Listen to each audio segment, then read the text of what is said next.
Hello, Peter. Well, guess that means we gotta do all the Spider-Man villains, right? Howdy friendos, and welcome to the Spider-Man's Rogue Gallery video. And since I just took a look at the Sam Raimi films, I'm gonna do this thing now where I take advantage of a movie series multiple times, and we're gonna look at all the villains from the Sam Raimi Spider-Man villains. Some of you might be asking if I plan to take a look at the Andrew Garfield videos, and I don't know, maybe someday. I'm just not particularly interested in those, especially not the villains. They're all too grounded, too realistic to be fun, I guess. Now, these villains, these we could talk about. Today we're going to take a look at this number of villains from the Spider-Man trilogy. Green Goblin, Doc Ock, Goblin Jr., Sandman, and Eddie Brock Jr. I guess we can call him Venom. Anyway, we're going to take a look at these rapid fire for funsies and then do the ding dings to make the brain go burr, and I'm not going to put a ton of thought into them because they're goofy comic book villains, and this is meant to be a video for fun. Rapid fire alignment starting now. Let's go. Norman Osborn starts the movie at lawful neutral. He's something of a scientist himself and builds weapons and contracts with the United States military. Doc Ock is a scientist hired by Oscorp to make a device for infinite renewable energy utilizing the power of a small contained star. He actually is a pretty good guy who wants to utilize this new energy for good. We're gonna actually start him at neutral good. Goblin Jr. is arguably really hard to start because he had the slowest burn and build-up out of any villain. He starts the series arguably at true neutral because he's Peter's high school classmate who, after the first movie, was driven to madness and anger due to the death of his father at the hands of Spider-Man. I'm actually gonna go with chaotic neutral since he's actually a bit more self-serving than Peter, especially since he broke the bro code so often to hit on Mary Jane. Sandman, I'd argue, starts at lawful good since his whole motivation and quest is to get money and to save his daughter, who has some sort of vague, unspecified illness. And yeah, really, I even looked in the wiki. It doesn't even say, it just says an illness. Eddie Brock Jr. is just neutral evil. The dude starts the movie, I mean, not a complete turd, but yeah, kind of a turd. For whatever reason, he attempts to snipe the Spider-Man photography position away from Peter and doesn't particularly care who he has to stop on to get it. He lies, cheats, and purposely damages others' character reputation to do this too. So yeah, anyway, let's do all these dings rapid fire, and with that out of the way, let's go. You want while the world tries to make you choose. Corner, please. Why? The entrance is right there. Norman gives his son a ride in his Rolls Royce on his way to the big science job. He's something of a scientist himself, after all. Harry wants to avoid promoting his father's wealth, while Norman is trying to be cordial to his friend Peter Parker. He does, however, demean Harry about failing every private school education up till this point, but whatever, lawful good, actually. No, come on. You talk to her. Armed with these DNA blueprints, we have now begun. Seeing Peter crushing on her, Harry breaks the sacred bros before hoes rule and takes Peter's meekness to swoop in and flirt with MJ, even using Peter's knowledge about spiders to impress her. Dick move, but still only chaotic neutral. The General gave the go-ahead to Quest Aerospace to build a prototype of their exoskeleton design. They test in 2 weeks. Norman tries to push for a military contract despite his partner, Professor Strom's warning of the dangers of the side effects in one trial. Norman is livid when Strom suggests to do further testing and going back to basics, but tries to salvage the meeting by ignoring the dangers of the formula, chaotic neutral. The last time. We can't do this. Don't be a coward. With a 2-week deadline and Oscorp's death on the line, Norman throws caution to the wind and uses himself as the human test subject. He is fully aware of the risks and decides to go through with it. Chaotic neutral. Back to formula. But, driven mad by the experiments, Norman kills Mendel Strom and steals the prototype equipment. He has no recollection of the night before. Chaotic evil. Can you see anything? Oh my god. In the cover of night, Norman goes after his competitors with the Goblin gear. He kills the pilot, the army generals, and anyone on the field with his Goblin gear. Once again, Norman is unaware of his Goblin's nightlife and power plays, but we're still going to give him chaotic evil for this. I'll make a few calls. No, I couldn't accept it, sir. I like to earn what I get. I can find my own work.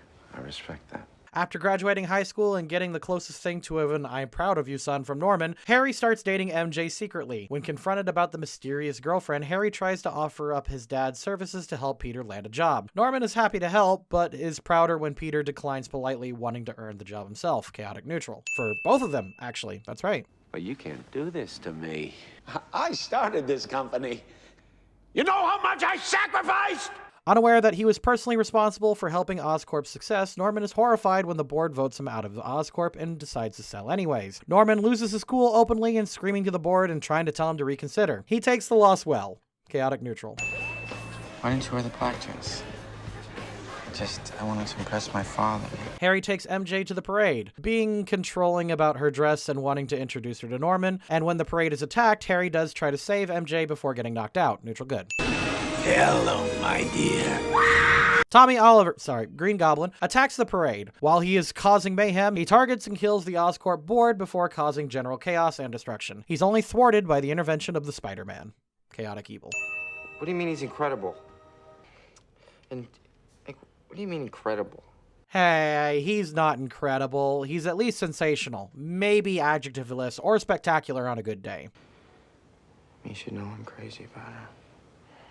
It's just, you never made a move. Yeah, no, it doesn't matter that Harry is apologizing to Pete. The entire thing is him basically going, oh, well, I only started dating the crush of your life because you never did anything. And is just kind of backhanded on it. Technically not evil, because, it's not how relationships work, but it's a dick move. Come on. Chaotic neutral. You killed them. We killed them. Norman finally realizes that he is the Green Goblin. Growing madder at the revelation, Norman convinces himself that he will gain unimaginable power that he has always yearned for, but also decides to get that power with the help of Spider-Man. Lawful evil. Is that what you want? Think about it, hero! Goblin goes to the Bugle, ready to hurt or even kill JJJ and ideally Spider-Man's photographer. When Spider-Man does show up, Norman knocks him out, flies away while leaving the Bugle unharmed, and makes him an offer. He doesn't unmask Spider-Man, but offers his nemesis a deal before leaving. Lawful evil. Okay, but can we talk about this? Norman has no way to contact Spider-Man or set a date. So in order to get his attention, Norman sets some random building on fire and goes into the building in disguise and waits to hopefully be confronted by Spider-Man and not a good Samaritan or fireman. Here's hoping he didn't accidentally cause a sudden spike in fires around the city to keep Peter's attention, though technically it did work. Neutral evil? It's you who's out, Gobby. Out of your mind. Wrong answer! Anyways, after the Green Goblin Granny is denied, he fights against Spider-Man before being forced to leave. Neutral evil. Oh, I'm sorry I'm late. Work was murder. Norman stops for Thanksgiving and meets MJ. Discovering Peter's secret, Norman leaves, horrified at the truth. When Harry tries to talk with his father, Norman berates Harry about MJ, Norman's wife, and even just women as a whole. Harry even tries to defend Norman by an obviously upset MJ. Chaotic neutral for both Norman and Harry. Tell me how! The heart, Osborne. First, we attack his heart. Despite his feelings hurt about Peter, Norman gives into the madness and goes for the heart, attacking May at home to send a clear message to his enemy. He at least lets May finish the verse. Chaotic evil. I haven't always been there for you, have I? After realizing MJ has fallen for Peter, Harry confides in Norman, agreeing with his views. Norman, in an absolutely devious move, apologizes for not being there for his true son, promising to set things right for him. Lawful evil for Norman, and lawful neutral for Harry. We are who we choose to be. Now choose! Kidnapping MJ and a trolley full of kids, Norman forces his arch-nemesis into a sadistic choice to save one or the other. When Spider-Man saves both of them, Norman begins attacking him relentlessly. Even when Spider-Man does save everyone, Norman gloats about how he's going to make Spider-Man and his loved ones suffer. Chaotic evil. You killed those people on that balcony. The Goblin killed. I had nothing to do with it. When Peter begins to fight back and seriously hurt him, Norman feigns ignorance and pleads for mercy. All the time, he positions the glider to kill Peter. No matter what the answer was, Norman was going to go in for the kill while he pleads for help. Chaotic evil. Peter. Don't tell Harry. Impaled by his glider, Norman's last act in life is to ask Peter not to tell his son. Neutral.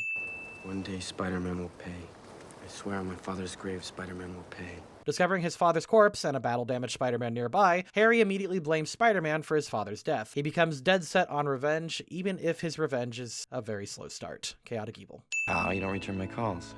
I've been busy. Taking pictures of Spider-Man.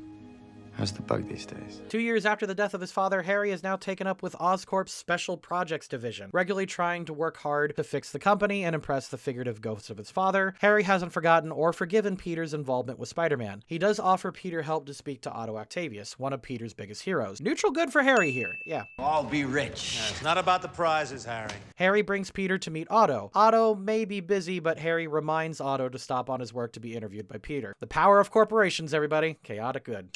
Did Beethoven sleep before he wrote the Fifth? Did Bernoulli sleep before he found the curves of quickest descent? Oh, Rosie, I love this boy. Despite an initially rocky start, Otto is friends with a non-scaly version of Peter's teacher. Otto and Peter hit it off. Otto does insist that his numbers have been double-checked and are accurate, but is polite. He's warm, caring, and even gives Peter some advice on dating and knowledge is power. Something power, something responsibility, lawful good. I'm in charge here! The presentation kicks off, things going well for both Otto and Harry, who are very polite, answering questions and patting each other on the back. When things begin to malfunction, Harry tries to shut off the experiment. He screams that he's in charge, even as debris is hurtling towards him. When Spider-Man jumps in to stop the city from blowing up, Harry blames the hero and reignites his revenge. Lawful good at first for the pre-party, chaotic neutral for the afterwards. It will stabilize! It's under control! Otto continues to keep the experiment going for as long as possible. Even as the building and people are in grave danger, Otto tries to stop Spider-Man from turning off the machine. Because of the delay, Otto's wife dies and the reactor melds the claws onto his back. Neutral evil. Side note about the claws, Otto mentions they are AI controlled. Otto isn't actively choosing to slaughter these doctors. The AI is trying to preserve itself and Otto. They do show Otto their handiwork before he runs away, horrified by what he's become. And chaotic neutral. The power of the sun in the palm of my hand. Contemplating ending the movie here, Otto realizes the claw's inhibitor chip was damaged. The AI began to influence Otto, warping his mind so that he could rebuild his machine and believing he wasn't incorrect. Chaotic neutral. Doc Ock begins his crime spree by getting a loan from the bank. He fights Spider-Man, destroys property, and endangers Aunt May to try to ensure his safe getaway. Neutral evil. Is he didn't turn in the freak? Isn't that right?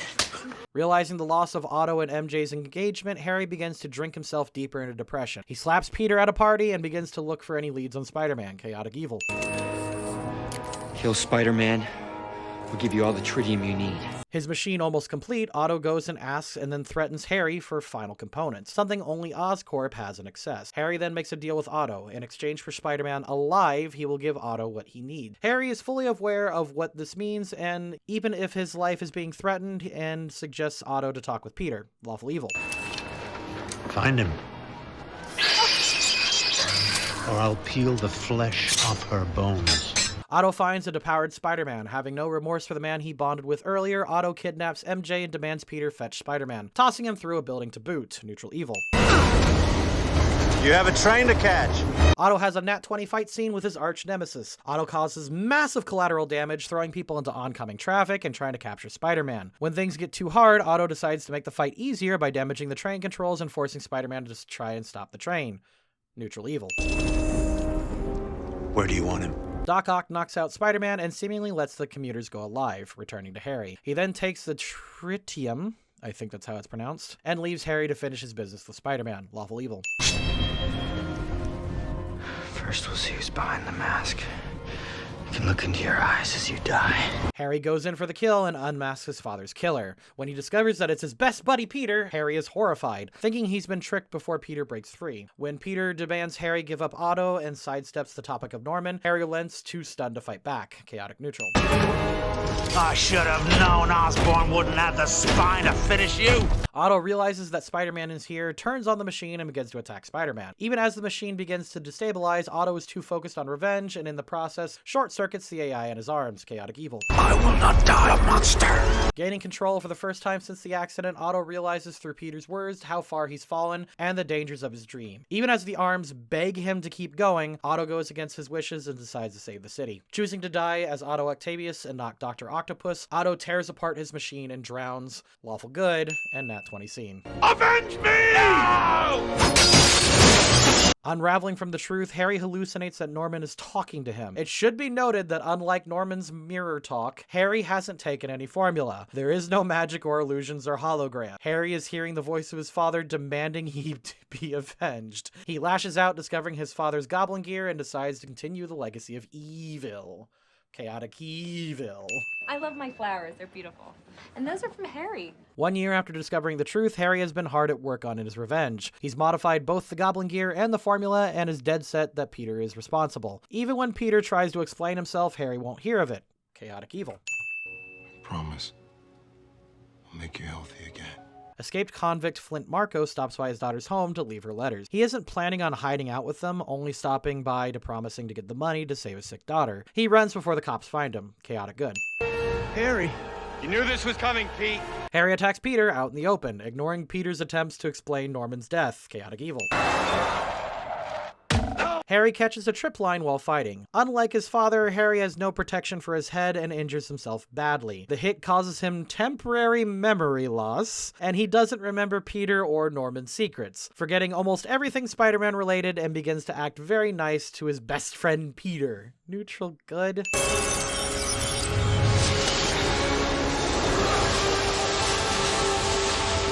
While on the run from the cops, Marco lands into a science pit and is then Dr. Manhattaned out of his human body and is reborn in a Nat 20 scene as the Sandman.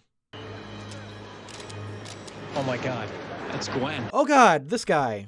Okay, so coming onto an accident where his one-time date Gwen Stacy could die, Eddie Brock tells her father, Captain George Stacy, they're dating. He then stands back as Spider-Man swings in and takes pictures. When he has a moment with Spidey, he proclaims that he's the new, better photographer for the Bugle and tries to brown-nose Spider-Man. Chaotic neutral. Say, I really like that shirt. Here, it's a Crane accent. Check out the light source. He likes my shirt. Eddie delivers his photos to Joey Jonah Jameson. He flirts with Betty Brant, brown-noses Jameson, and tries to charm his way into getting an office job despite Peter's seniority. Chaotic neutral. Got your little homecoming present. It's your old ball. Yeah. After getting out of the hospital, Harry begins to restart his friendship with Peter and MJ. He does notice his enhanced reflexes, but doesn't think too much about them. He bonds with MJ, showing her support after she was booted from the play, something that Peter doesn't know about. Neutral good.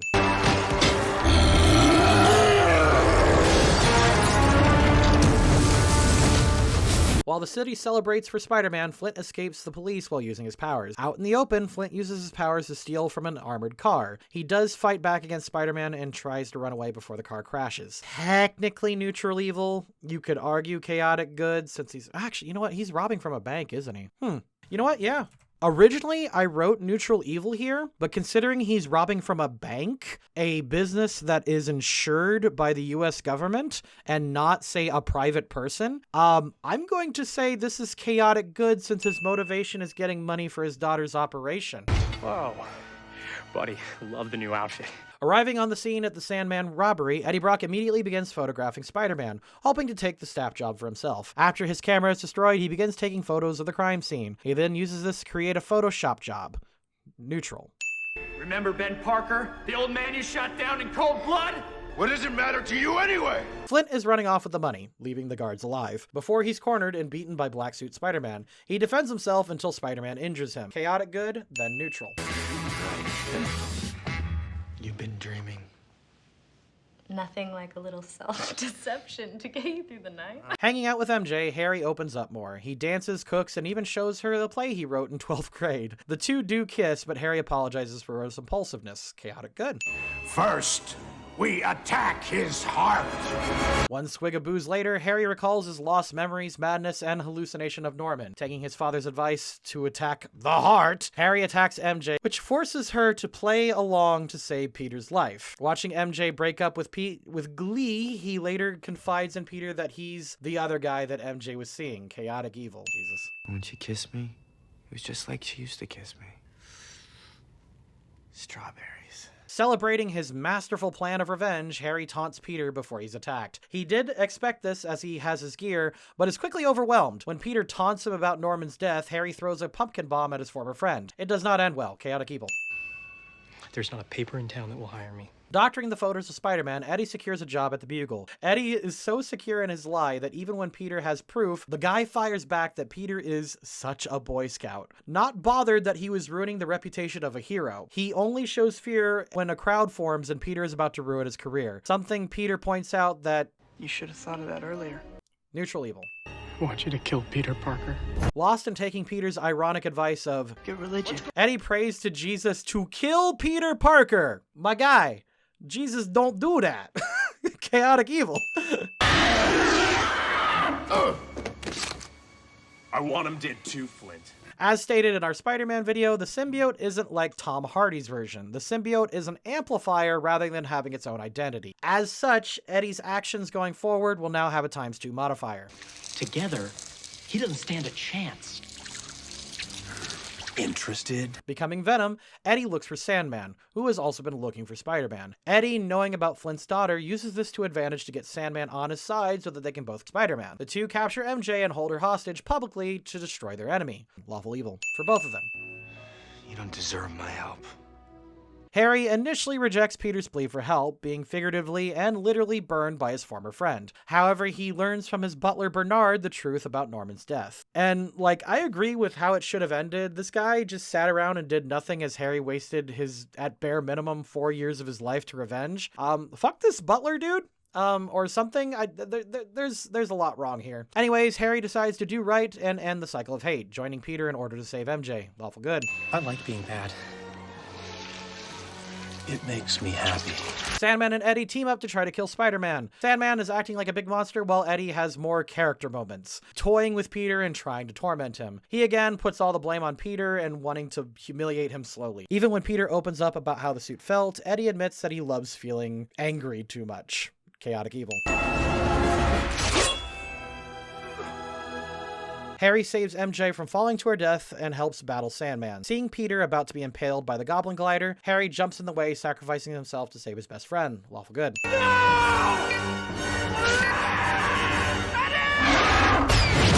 Separated from his suit, Eddie realizes Peter is about to destroy the symbiote. Despite the dangers, Eddie jumps in to bond with the symbiote again. Eddie is eradicated, unable to let go of his hate. Chaotic evil. Did a terrible thing to you. I spent a lot of nights wishing I could take it back. I'm not asking you to forgive me. Recomposing himself and seeing Venom die, Sandman approaches Spider-Man and confesses his involvement to his Uncle Ben's death. He insists on not asking for forgiveness, insisting Ben died when the gun misfired. Peter forgives him. Sandman just leaves. Lawful good? None of that matters, Peter. You're my friend. Fatally injured, Harry knows it's too late. Choosing to remain with MJ and Peter, he dies with the two people who loved him the most, ending the Osborne line. Lawful good.